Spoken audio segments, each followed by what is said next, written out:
Jonathan Lee Riches investigates. I'm covering the Moscow, Idaho Bryan Kohberger case. Let's talk about a receipt and a set of keys taken from Bryan Kohberger's step-toe apartments. I have newly obtained records that I got via open records request. A lot of information, a lot of new information I want to share with you. In particular, we're going to talk about keys and a receipt.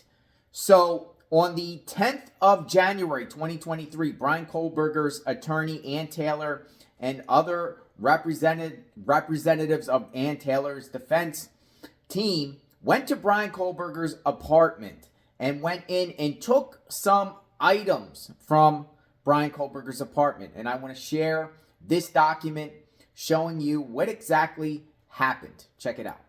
New court records that I was able to obtain.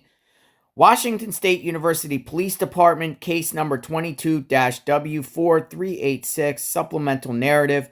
On 1/10/2023 at approximately 11:20 hours, I met with the defense attorney and 3 others from her team for Kohberger at this residence.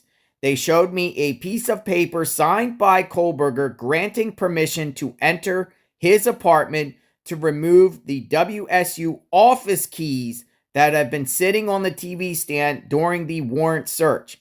At approximately 11:25 hours, I unlocked the door and provided them entry into the apartment. They went to the TV stand and provided me the 2 keys I had recognized as belonging to WSU. The key numbers were U124 and Z261. I later confirmed these keys access the office, room 12 in Wilson Short Hall, and other spaces in the Criminal Justice Department of Wilson Short Hall. While at the apartment, I explained to the attorney I had forgotten to include the 3 samples taken from the apartment and provided her a copy of the return of search. She took the return of search and took the copy of the amended warrant and items seized logged from the couch. Members of her team took photographs of the apartment and removed a receipt from a cupboard in the bathroom.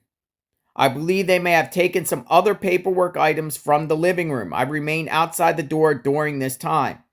At 11:41 hours, we all exited the apartment and I secured the door. I cleared the residence. Later in the day, I took the 2 keys to the Criminal Justice Department and turned the keys over to the chair of the department, Melanie Angela Newley. I certify and declare under the penalty of perjury under the laws of the state of Washington that the foregoing is true and correct. Dated December 13th, 2023. Officer Dawn Daniels. So who got the keys? Does Bryan Kohberger's defense attorney got the keys now, or is it still in the hands of Washington State University, the Criminal Justice Center, the Criminal Justice Department? Who has these keys? And, what are in these areas? Did authorities search WSU, these offices, not just the main office there, or where these keys go to? Does Bryan Kohberger's defense have these keys in their possession at this time? Unknown. Let me know what you think. So officer claims that Kohberger's defense team went in because they had a letter written by Bryan Kohberger giving them permission, the defense team, to go in, and they got a set of keys from his Washington State University job, the keys, and they also got a receipt in the cupboard. What was on that receipt? I wonder what was on that receipt, and why did authorities allow Bryan Kohberger's defense team to go in there and take items? I just posted another video, and they took, later on, they went back on the 19th of January to take more items, this time like a flat screen TV and a computer monitor and boxes.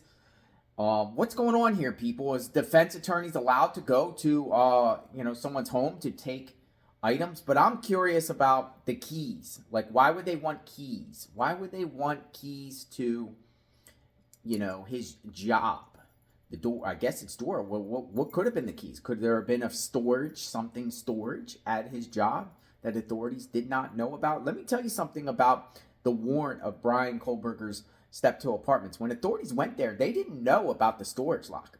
They found out in real time that he had a storage locker while they were there, so they had to obtain a new warrant to get access to a storage locker. Well, Ann Taylor got keys. Wonder what the keys opened, and wonder what was on that receipt too.